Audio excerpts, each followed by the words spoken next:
had to bring the Vic's nose inhaler back to the store. I had to return the gum. Guys, And I was trying to help. Jimmy and them had, it was Mark, we took his magazines because he had Charlie's Angels magazines. Jimmy, you filming me.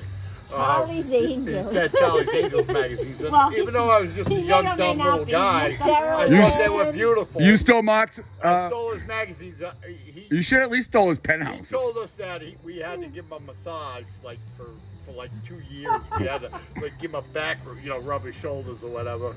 So me and Billy would like be downstairs, like. I vaguely all right. remember this. And then Jimmy, it was probably Jimmy's money. Yeah, it was mine. All those Stole a friggin' coin. old pennies we you were stole. going down to Browning's General Store. Yeah. Buying penny candy with Yeah. that. Then And they were old. Like I would find wheat pennies that probably some of them were worth $1 million. I'm sorry, brother. $1 million. I'm I sorry got a for whole that. bunch I can And then when Worth I got $1 million? older, No, I stole I my don't know. mother's chocolate bar. Oh, I hid remember. it down the street, the wall, and then my mother, Don't found steal out my and mom's stole chocolate. it, right? And Don't steal any mom. it was my poor brother Billy. He had nothing to do with nothing, right? And I said, well, Billy stole it with me because I was so afraid to get in trouble. Poor Billy's like, no, I didn't. Well, Billy deserved it because Billy drank the alcohol that I got blamed for. Okay.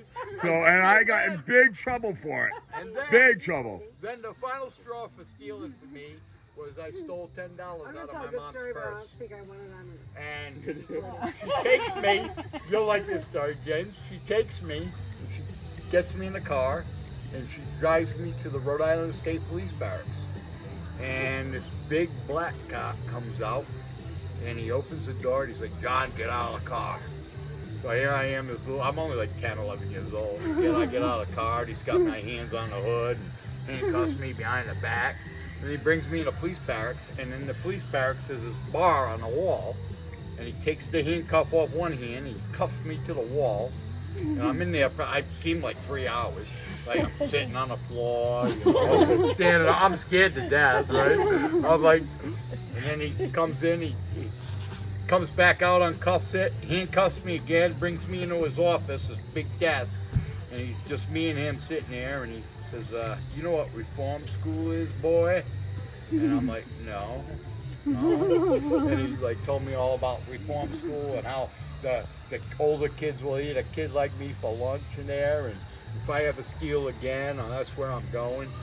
And yeah, that was the last time I ever stole anything in my life. But why did you say James would like this? That's what I'm curious Well, about. because he, Trying what to his say grandmother I did. steal Uh-oh. things? So Yeah, no, just that, I stole my cousin's it was the best thing my whole mother entire could have done stash for of me. weed.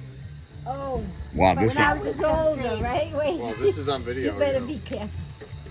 Well, this is on Facebook Live. but anyways, so my grandma was So she's growing going to it for start him. smoking it next Your week. grandmother was growing She didn't know. My Wait. grandma didn't know.